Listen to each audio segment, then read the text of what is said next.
So you want to get in the welding business, do you? Well, there's a few things you should consider before you start.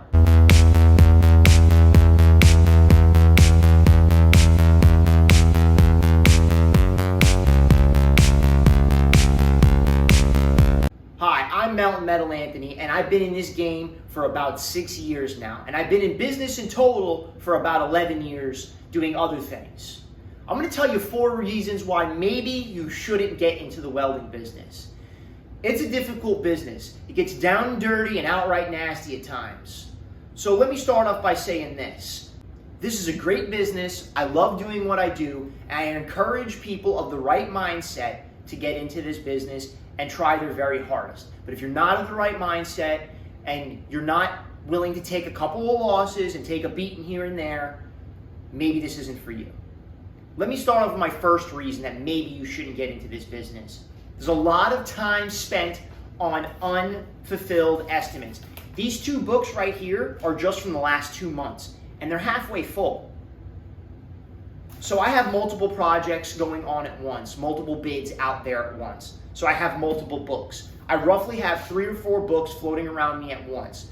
One is a sketchbook, just one of these graph paper books that you can go ahead and draw your welding details on and show the customer what your ideas are. The other half is the estimate end, where you're actually crunching the numbers, figuring out material lists, and coming up with a plan of execution. Right now I have a very difficult job in the works.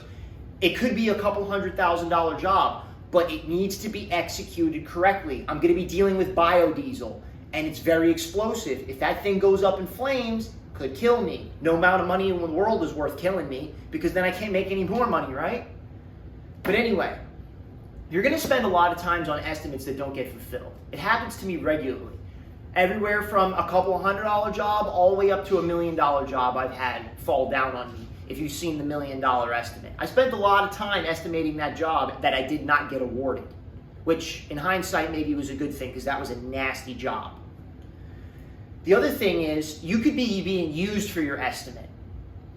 You could have a contractor call you out knowing damn well they're not gonna hire you no matter how good your price or reputation is, because they got their friend, old Billy Bob down the road, who's gonna give them a kickback at the end of the job. That's right, I said a kickback. I've seen this happen in municipalities where maybe, let's just say, some sort of plant that is controlled by a municipality is run by a fella or a lady who maybe has a friend who's in the welding business. Well, they need 3 bids, and they have to submit 3 bids to their higher ups. So you're one of the pawns they have come out, knowing damn well that you're not going to get the job. It doesn't matter what old Billy Bob bids, he's getting the job because he's kicking back to the plant operator. Seen it dozens of times. What they'll do is they'll manipulate your number and then award it to their friend anyway, and then maybe get a couple grand off the top. Very dirty, very shady, but it happens. Another reason you might want to reconsider getting into the welding business is the liability rests on your shoulders. You and you alone are responsible. That's right. Even with the protection of an LLC or an incorporation or insurance, things could still fall down on you. Let's say something happens while you're driving the truck. You kill someone on accident. You're driving a very heavy truck, and it could happen. That responsibility is going to rest on your shoulders. Let's say you have employees. One of the employees falls off a tower and kills himself on accident. That's going to fall on your shoulders. Could result in your company being closed down. Something you worked for years to create could be gone, just like that, just because of a misstep somewhere or a mishire. So that's something to consider on the liability end. The other thing is with the liability is if you do a bad weld. We have our bad days, or maybe you have an employee who does a bad weld and injures somebody as a result. Let's say the handrail wasn't really fixed correctly. Somebody leans on it and falls off the 2nd story. That's going to be on you and your company. Hopefully you're smart enough to have insurance. I wouldn't suggest anything less than $1 million, $2 million aggregate if you do get into this business. The third reason you may not want to get into this business. You're not just out there welding. It's not all fun and welding. It's just like when you got in the welding game, I bet you thought mostly you'd be welding, but it turns out now mostly you're grinding, cutting, and prepping, right? Well, guess what? When you own your own business, you think, mostly I'll be doing the work, right?